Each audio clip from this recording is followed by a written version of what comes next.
Hello dear students. तो आज की अब इस वीडियो में डिस्कस करेंगे कि आखिर ऐसा क्या हुआ 15th सेंचुरी में कि सभी यूरोपियन पावर्स को भारत आने की होड़ लग गई और मानो वो एक के बाद एक भारत में प्रवेश करते गए और खुद को एस्टैब्लिश करते गए। लेकिन इनमें से सिर्फ सक्सेस कुछ ही को मिली, कुछ सक्सेस पुर्तगाल को मिली क्योंकि पुर्तगाल सबसे पहले आया और सबसे बाद में गया। फिर बड़ी सक्सेस, सबसे ज़्यादा सक्सेसफुल जो हुआ वो ब्रिटिश ईस्ट इंडिया कंपनी थी। ऑफ कोर्स फ्रेंच भी थोड़े टाइम तक रहे, डच भी रहे और डेन्स भी रहे। आखिर ऐसा क्या हुआ हम इस वीडियो में समझने का प्रयास करेंगे।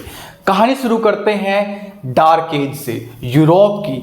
दोस्तों, बात समझने के लिए कि 15th सेंचुरी में ऐसा क्या हुआ उससे कहानी थोड़ा पहले से शुरू करनी पड़ेगी, यानी दैट इज डार्क एज या डार्क पीरियड कहते हैं।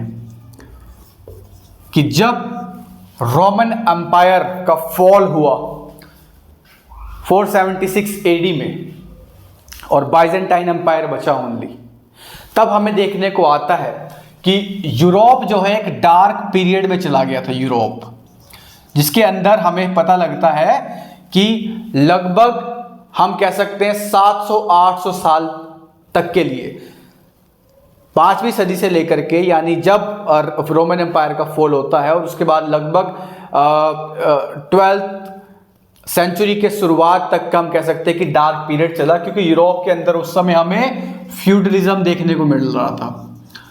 फ्यूडलिज्म, सामंतवादी व्यवस्था, और जो हम कह सकते हैं आज जिस यूरोप को हम जानते हैं उस समय यूरोप उससे बिल्कुल उलट था, क्योंकि ब्लाइंड फेथ हावी हो चुकी थी। क्रिश्चियनिटी ने स्टेट के ऊपर पूरा कब्जा कर लिया था। जो उस समय के पादरी हुआ करते थे, यानी रिलीजन हर स्पेयर में फैल चुका था, और जो कहे हम समाज में बहुत ज़्यादा हमें ऊंच नीच का भाव भी देखने को मिल रहा था।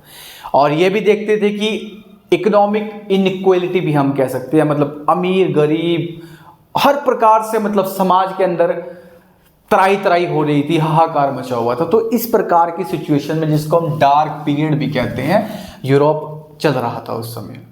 लेकिन इस समय पे भी, इस टाइम पीरियड में भी भारत के साथ जब ट्रेड हुआ करता था, जब भारत के साथ ट्रेड हुआ करता था, क्योंकि वहां पर जो मौसम है थोड़ा ठंडा है यूरोप में, इसके लिए थोड़े मसालों की ज़रूरत पड़ा करती थी, और तो मसाले भारत से आते थे, ट्रेड हुआ करता था स्पाइसेस और साथ ही में टेक्सटाइल में भी।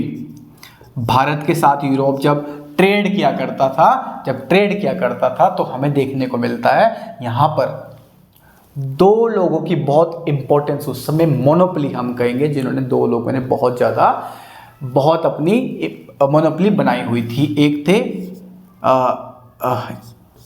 इटालियन मर्चेंट्स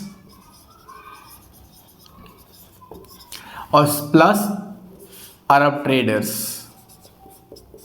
यानी ये जो दोनों मिलके इन लोगों ने मोनोपोली की हुई थी। कैसे, मैं आपको समझाता हूं कि जब भारत के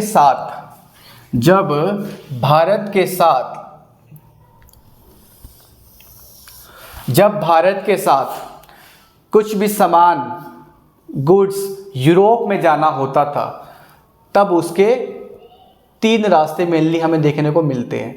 पहला पर्शियन गल्फ के माध्यम से, जो कि एक समुद्री रास्ता है, पर्शियन गल्फ। दूसरा रेड सी के माध्यम से, इजिप्ट होते हुए। तीसरा सिल्क रूट, सिल्क रूट को हम जानते हैं, खाइबर पास से होते हुए, ईरान होते हुए सिल्क रूट के माध्यम से जो है गुड्स भारत से यूरोप की मार्केट में जाया करता था, और उसमें अरब ट्रेडर्स की मुख्य भूमिका होती थी। मतलब अरब ट्रेडर्स की भारत की मार्केट पर डायरेक्ट एक्सेस हुआ करती थी, और बाद में अरब ट्रेडर्स से इटालियन मर्चेंट या इटालियन ट्रेडर्स, जो कि बेसिकली 2 सिटी से हुआ करते थे, जेनोवा और वेनिस से। ये 2 सिटी से ये लोग जो है आकर के अरब ट्रेडर से सामान खरीदते थे और जाके उनको यूरोप की मार्केट में बेच दिया करते थे।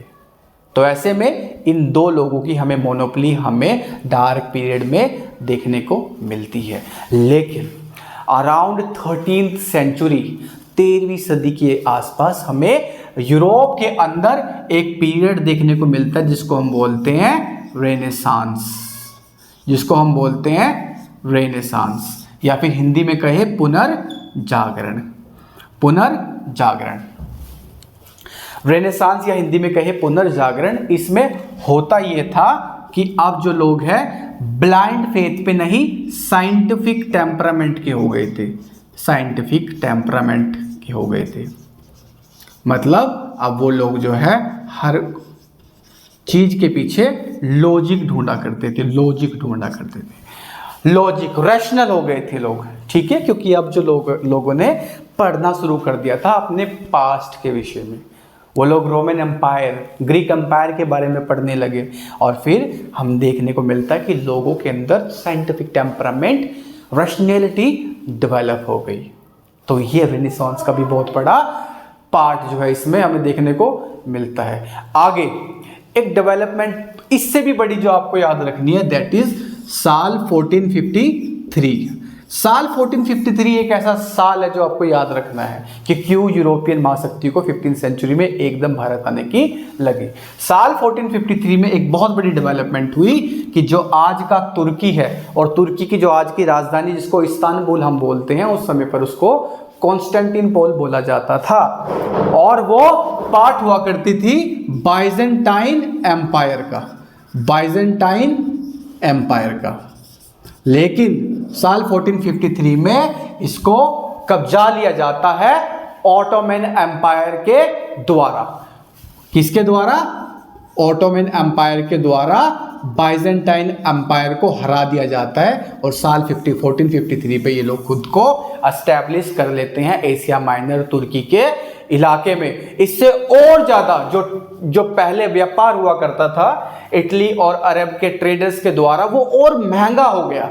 इसीलिए इस बात से चिढ़ते हुए, क्योंकि जेलसी तो होती है नेचुरली, तो पुर्तगाल और स्पेन के जो किंग्स थे, उस समय रूलर्स थे, उन्होंने ये इनिशिएट लिया कि ऐसे वॉयजेस भेजे जाए, ऐसे एक्सपेरिमेंट किए जाए कि जा करके इंडिया का रास्ता ढूंढने की ये जो प्रक्रिया है शुरुआत की जाए। और इसी कड़ी में हम देखते हैं कि साल 1487 के आसपास बार्थोलोस डियास अफ्रीका की लास्ट टिप तक, कैप ऑफ गुड होप तक पहुंच गए। उसके बाद साल 1492 में क्रिस्टोफर कोलंबस निकले तो भारत के लिए थे, लेकिन पहुंच अमेरिका गए।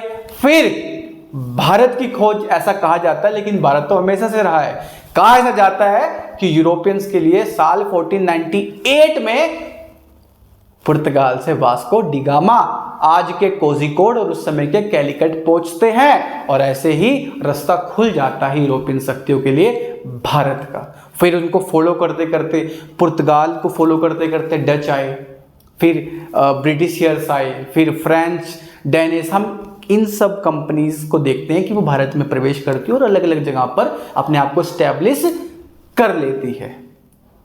तो इस प्रकार से वो ये कारण था कि भारत में एंट्री करना चाहते थे।